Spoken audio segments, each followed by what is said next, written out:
오늘 말씀은 복을 추구하는 사람 야곱에 대해서 말씀을 드리겠습니다.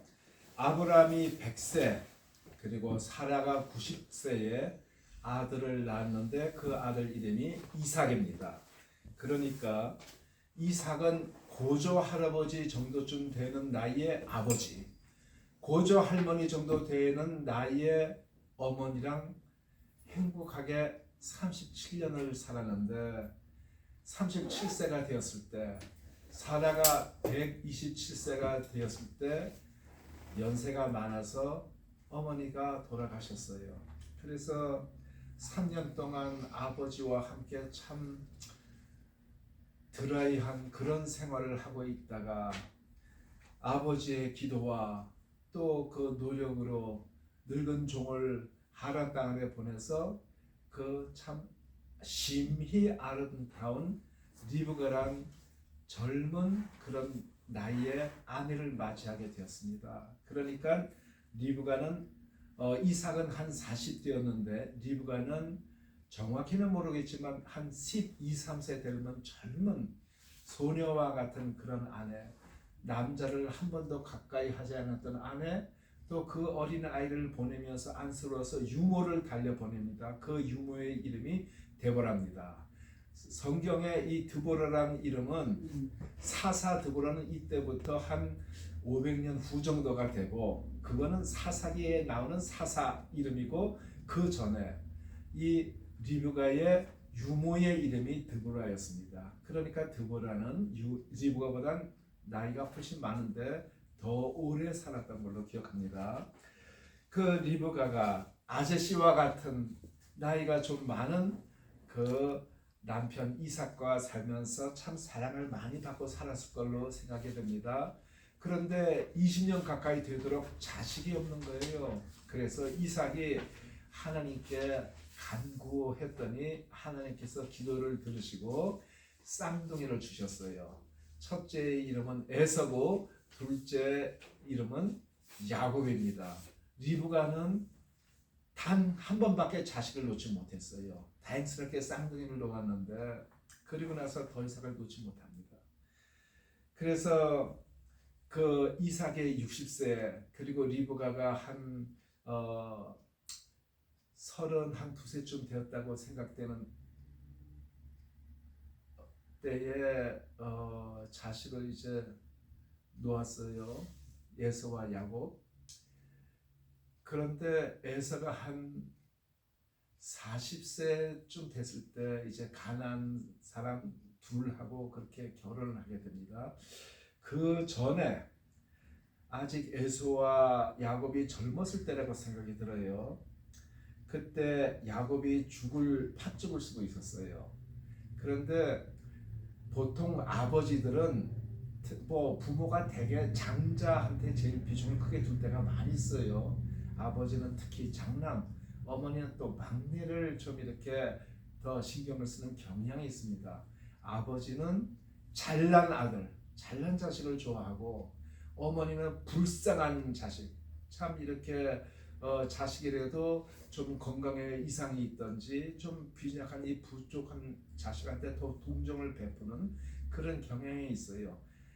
대개 왕들도 장남에게 왕위를 물려주지만 가끔 예외도 있습니다.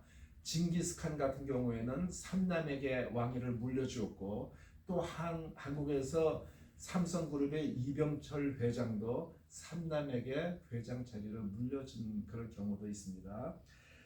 지금의 이삭은 잘난 아들 에서, 사냥꾼, 아주 건강하고 튼튼하고 이 아들이 가져오는 그 사냥한 짐승으로 만든 별미를 참 좋아했어요.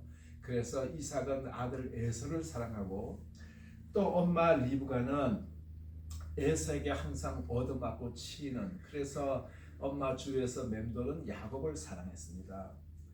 그랬는데 이 야곱은 참 이 밖에 나가나 집에 오나 에서한테 그 참 이 상대가 안 돼가지고 집안에서 조용히 있는 그런 조용한 사람이었어요. 그래서 어떻게 보면은 아들이 둘밖에 없는데 야곱은 남자다운 아들, 에서는 남자다운 아들, 그리고 야곱은 그 딸 대신에 좀 여자 같은, 어떻게 말하면 에서는 옛날에 알맞는 그 장부 같은 근육의 아들, 그리고 야곱은 좀 현대인과 같은, 이 근육은 좀 없지만 이 머리가 좋은 그런 아들이었어요. 그 야곱이 팥죽을 쓰고 있는데 에사가 사냥해서 돌아왔어요. 돌아와가지고 야, 그 팥죽 나 좀 줘라 그랬더니 야곱이 제안을 합니다. 야, 그 장자권을 나한테 팔아라. 내가 이 팥죽을 줄게. 그랬더니 에서가 야, 내가 지금 배가 고파서 죽게 생겼는데 그 장자권이 그 뭐라고 그냥 그래 내가 팔게 그 팥죽 줘라. 그래가지고 야곱이 떡과 팥죽을 주니까 에서가 그것을 먹고 바꿨습니다. 그러면 이 장자의 명분이란 게 이렇게 해서 거래가 다 되었을까? 유효할까를 한번 생각해 보겠습니다. 현대 지금의 사고 방식으로 생각하면은 미국에서 법대를 처음 들어가면은 제일 처음에 기초가 되는 과목들, 한국에서 형법이라고 할 수 있는 크리미널로, 그리고 민법이라고 할 수 있는 톨츠, 그리고 계약법 컨트랙트를 배우는데 그 계약법에서 이제 계약에 관해 가지고 3요소는 뭐냐면은 offer, 그러니까 제안을 하는 겁니다. 그리고 acceptance, 그 제안을 수락을 하는 겁니다. 그리고 consideration, 그거는 거래. 그 세 가지가 이루어지면은 계약이 성립됐다고 봅니다. 그러면은 에서가 장자의 명분을 팔아라, 야곱이 장자의 명분을 팔으라고 했을 때 에서가 그래 수락을 했습니다.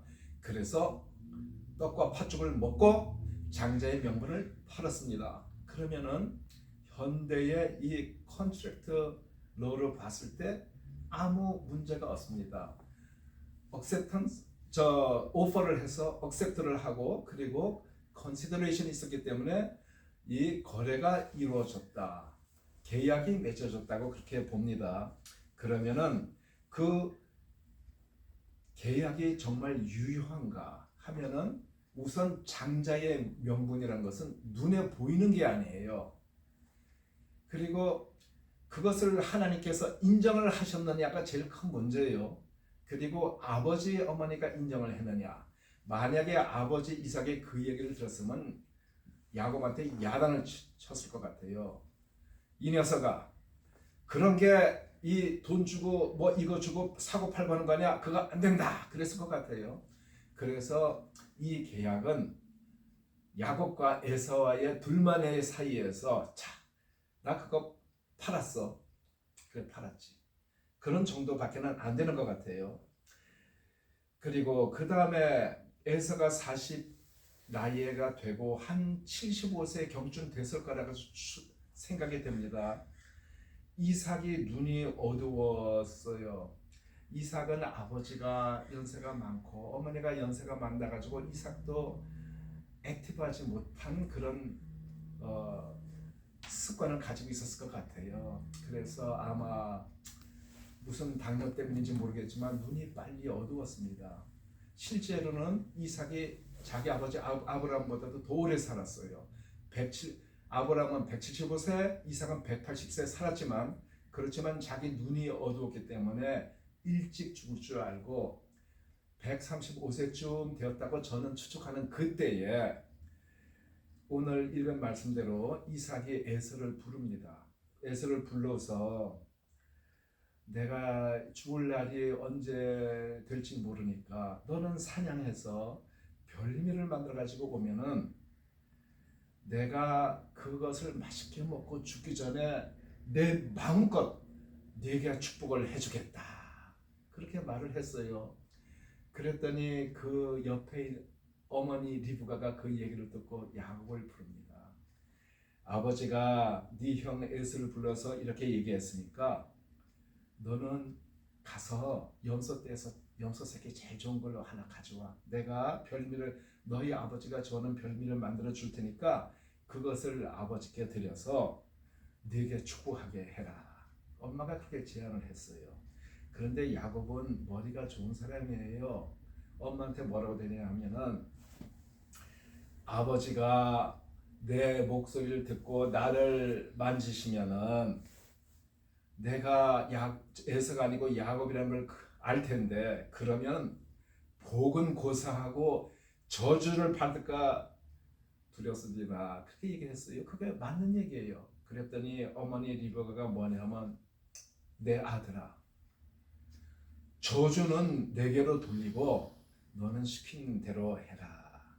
그랬더니 이 야곱이 자기가 그렇게 장자의 명분 축복을 받고 싶은데 그게 자기 생각으로는 이게 아닌데 엄마가 지금 이 주동을 해가지고 그 장자의 축복을 받으라고 하는데 받고는 싶어요.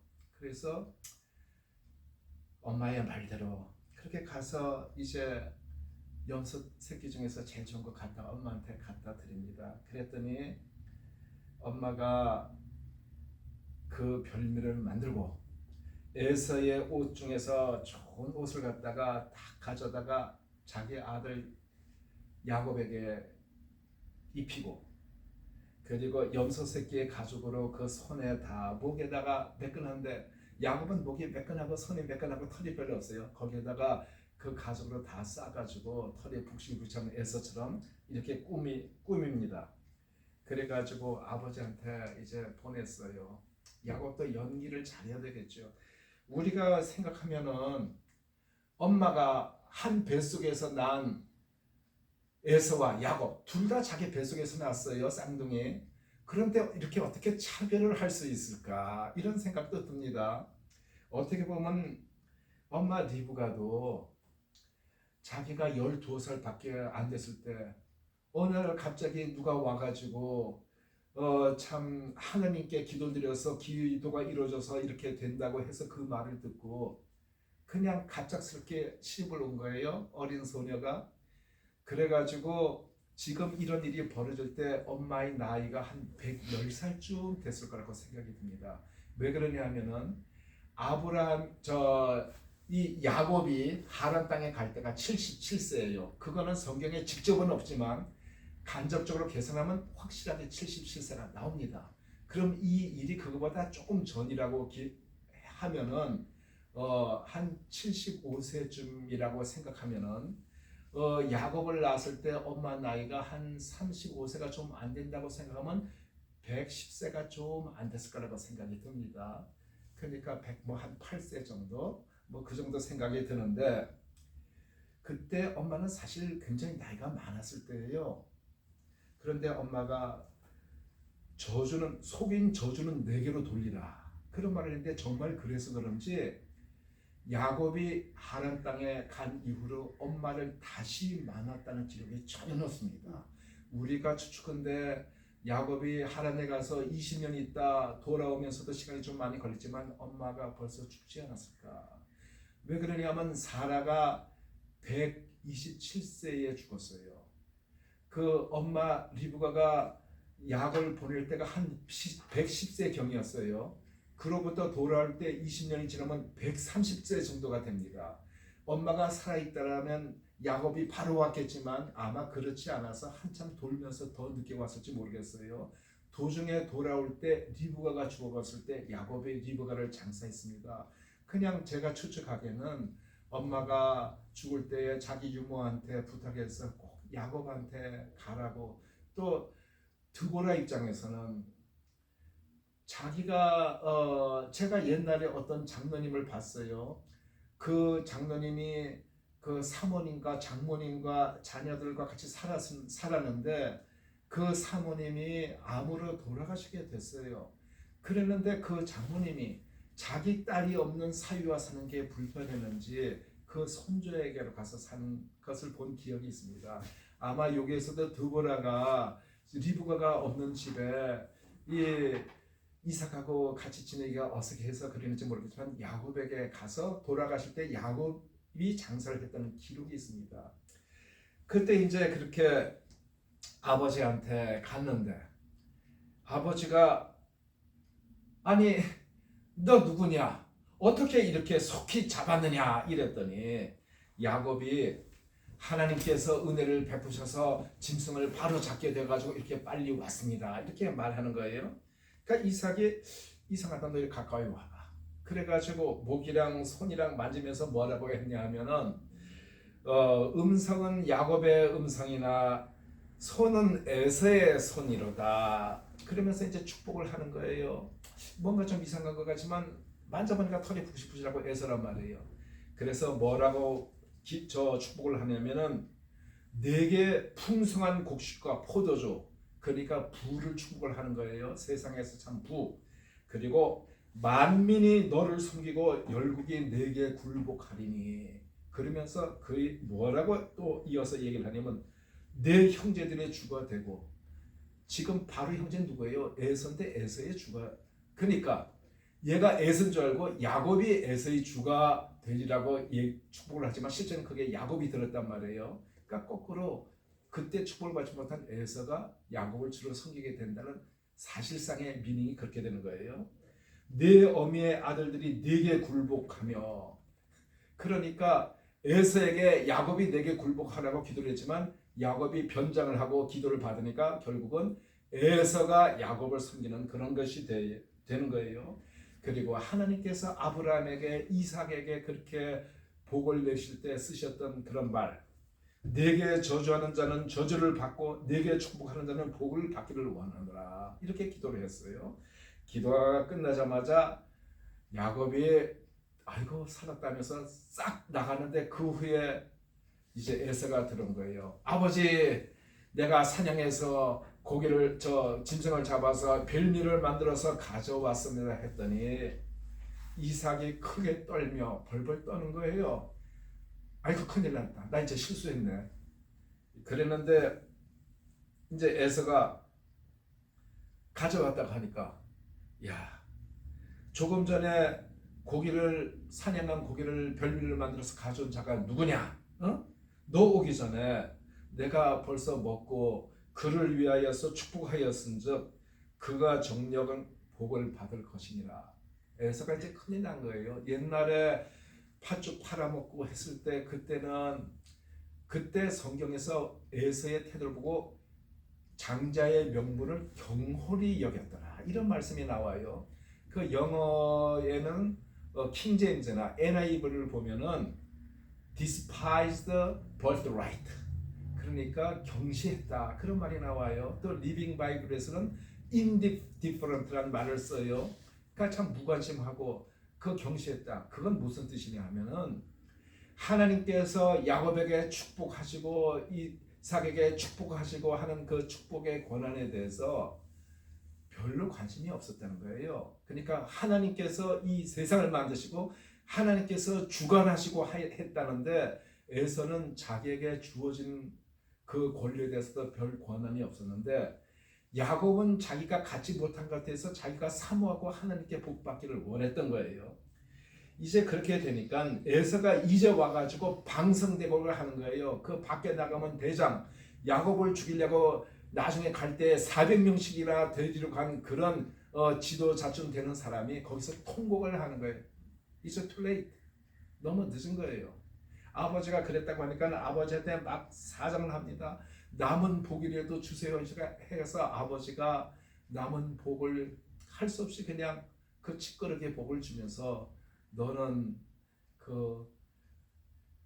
결국은 야곱을 섬기며 자기가 야곱에게 속아서 기도했던 대로 그 얘기도 해가면서 이제 그 복이라고 해도 복받지 못한 그 기도를 해줘요. 그랬더니 야곱 이제 그때부터 에서가 뭐라고 떠댔냐면 아버지를 곡할 때가 가까웠은즉 야곱을 죽이리라, 그 말을 갖다가 그냥 입버릇처럼 하니까 그걸 엄마가 들었어요. 리브가가 듣고 얼마나 걱정이 되는 거예요.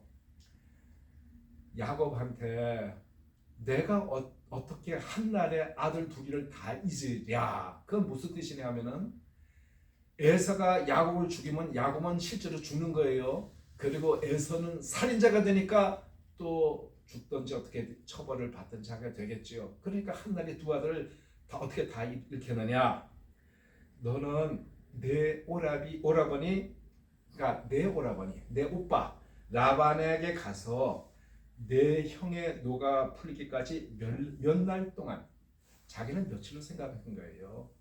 그냥 에서가 잠잠해지면은 그때 내가 부르겠다, 그때 보겠다 그런 거예요.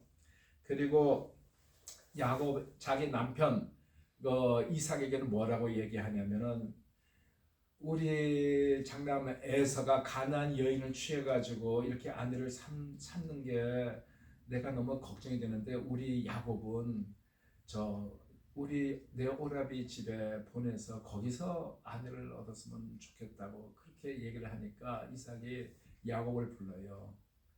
너는 이 땅에 있지 말고 이 땅에서 아내를 구하지 말고 내 외갓집에 가서 그 라반의 딸 중에서 아내를 골라라, 아내를 맞이해라 이래가지고 보내요. 그러니까 이 야곱은 자기가 77년 동안 아빠, 엄마 그리고 엄마의 유모 그렇게 참 에사한테는 비록 얻어맞고 했지만 그렇게 살았는데 야곱은 77세까지 결혼할 생각도 못한 거예요. 그 리브가는 그 어린 나이에 와가지고 아저씨 같은 이삭에게 시집을 갔지만 자식을 놓고 보니까 아마 자기 남편보다도 이 야곱하고 정신적으로 더 가깝지 않았나 생각이 들어요. 또 야곱도 밖에 나갈 생각도 안 하고 여자도 눈에 안 들어오고 자기 엄마하고 그렇게 참 행복하게 77년간이나 지냈는데 젊음이 다 지나가는 그런 때인데 그 하란 땅에 가가지고 라헬을 보자마자 첫눈에 반한 거예요. 자기 엄마의 오빠의 딸인데 얼마나 엄마하고 닮았겠어요. 그랬더니 할머니인 자기 엄마는 머릿속에서 페이드 아웃이 되고 그리고 이 젊은 옛날의 엄마의 모습과 같은 레이첼이 페이드 인이 되고 이래서 자기 엄마를 잊어버리고 거기서 20년을 이제 살게 돼요. 자, 결론을 맺겠습니다. 그 팥죽으로 장자의 명분을 판 에서에 대해서 말씀을 드렸습니다. 그리고 아버지의 그 복을 받기 위해서 엄마가 공모를 해가지고 야곱이 아버지를 속이고 그렇게 또 축복을 빼앗아요. 그런데 지금에 비해서 이 자식들이 아버지에 대한 권위, 그 존경심이 참 대단한 거예요. 아버지의 그 축복을 받으려고 별의별 짓을 다 하고 그리고 에서도 아버지가 살아있을 때는 내 분한 대로 그냥 바로 행동에 못 옮기지만 아버지 곡할 날이 와라, 너는 이제는 다 끝난 거다, 죽이겠다 그 얘기예요. 그것을 보면은 옛날 사람들이 아버지에 대한 존경이라는 게 엄청나게 큰 겁니다. 많은 사람들이 야곱의 축복받은 것은 장자의 명분을 샀기 때문에 축복을 받았고 아버지의 축복을 받았기 때문에 축복 기도로 인해서 복을 받았다고 생각하지만 저는 그렇게 생각하지 않습니다. 모든 것은 하나님께 달려 있습니다. 아버지가 아무리 축복 기도를 해도 그 축복이 복이 되게 하시는 분은 하나님이고 아멘. 복이 안 되게 하시는 분도 하나님입니다. 야곱이 자기 형 에서에게 팥죽을 해서 그 장자의 명분을 받지 않았다 하더라도 아버지를 속이고 그렇게 축복 기도를 받지 않았다 하더라도 하나님께서 복을 주시는 것이고 그렇게 했기 때문에 복을 받았다라고는 저는 생각하지 않습니다. 이 세계 역사를 통해서 현상의 유지를 원하는 계급 그리고 현상을 타파를 해야 되는 것 그런 일 때문에 국가 간의 전쟁이 일어나고 그리고 가족 간에 또 국내에서 반란이 일어나고 조선 시대의 새 계급 고려 시대 말에 그 계급이 구세대한테 너희 그 권리를 갖다가 우리가 논아 가지자 했는데 그걸 논아 가지는 경우가 별로 없어요. 국가 간에도 헤게모니 쟁탈전 누가 이 국가 최고의 강국이 되느냐 해서 평화적으로 이양이 된 적이 별로 없고 전쟁이 일어나고 반란이 일어나고 해가지고 고려 시대는 망하고 조선이 일어나고 이런 것처럼 그런 일들이 집안에서도 많이 있습니다. 제가 여러분께 오늘 해드리고 싶은 말은 복이란 것은 내가 쟁취하는 것이 아니고 하나님께서 주시는 것입니다. 내가 이렇게 복을 갖다가 악착같이 해서 받았다고 생각하지 마시고 이 모든 것을 주관하시는 하나님, 신약에서도 말씀이 있습니다. 야고보서 4장 8절에 보면 하나님을 가까이 하라 그리하면 너희를 가까이 하시리라. 하나님께서는 자기를 가까이 하는 자에게 가까이 하고 자기에게 복을 구하는 자에게 복을 주신 줄 압니다. 감사합니다.